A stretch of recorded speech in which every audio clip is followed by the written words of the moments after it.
Amis de la plume et du papier, bonjour. Premier pas à la marina. Romuald Wadayi imprime déjà son style. Le nouveau chef de l'État affirme sa méthode sans rompre avec l'héritage de Patrice Talon. C'est une observation du journal Libération à sa manchette de ce vendredi 12 juin 2026. L'emblème complète 20 jours d'action. L'association Fan Club Romuald Wadayi met en lumière les avancées du septennat. Nous allons à Porto Novo. Wadayi a attendu à Porto Novo, annonce l'emblème.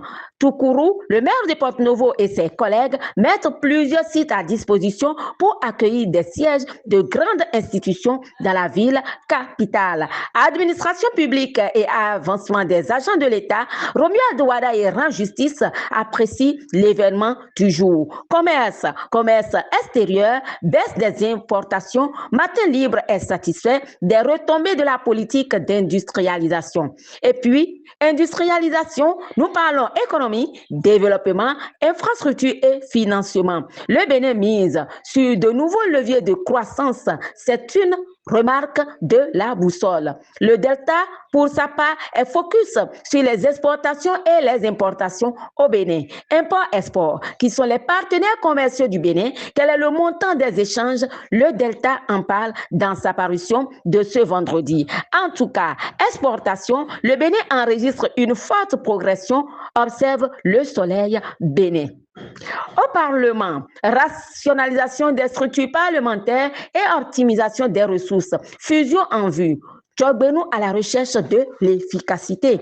Au dire de l'emblème, dans une dynamique de modernisation de l'administration parlementaire et de maîtrise des dépenses publiques, une réflexion est engagée autour d'une éventuelle fusion entre l'unité d'analyse, de contrôle, d'évaluation du budget de l'État et l'Institut parlementaire du Bénin. Cette réforme, selon toujours la boussole, pourrait renforcer l'efficacité des services tout en réduisant les charges de fonctionnement, pense l'emblème. Et puis, au nord, lutte contre les trafics illicites dans le Borgou, psychotropes et cartouches. La douane frappe fort à Ndali. C'est une information dans le potentiel. Les 4 vérités se veulent plus précis. 304,7 kg de produits psychotropes et 625 cartouches saisies.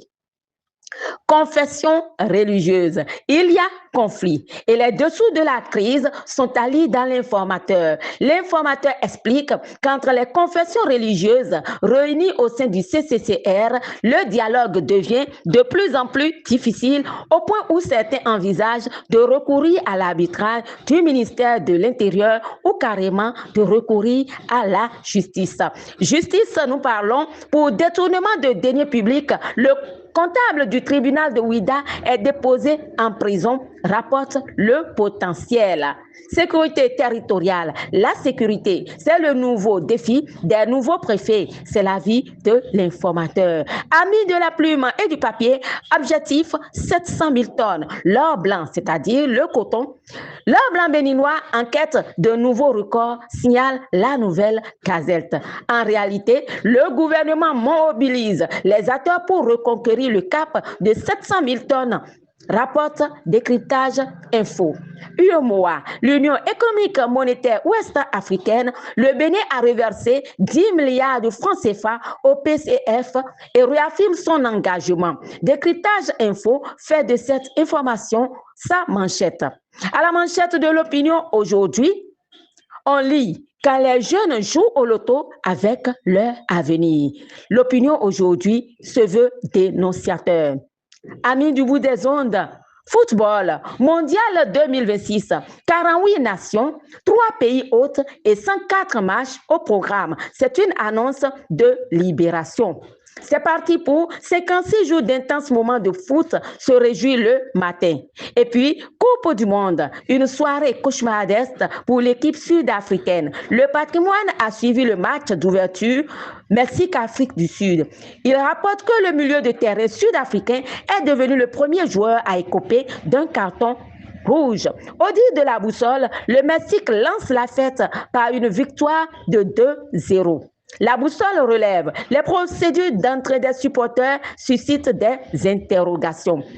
Allons dans la sous-région. Au Niger, Tiani durcit le ton. Les LGBT risquent jusqu'à 20 ans de prison. L'emblème en parle. Le président de la transition, le général Abdourahmane Tiani, a promulgué une ordonnance criminalisant l'homosexualité et les identités genre non conformes au sexe de naissance.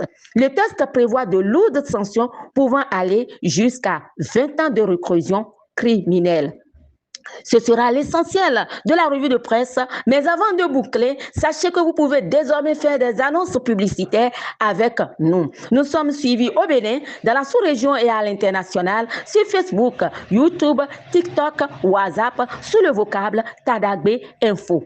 Appréciez-vous cette initiative? Cool. Votre soutien de quelque nature nous porterons plus loin. Gestes financiers, matériels, tout sera apprécié. Contactez-nous sur les numéros qui s'affichent.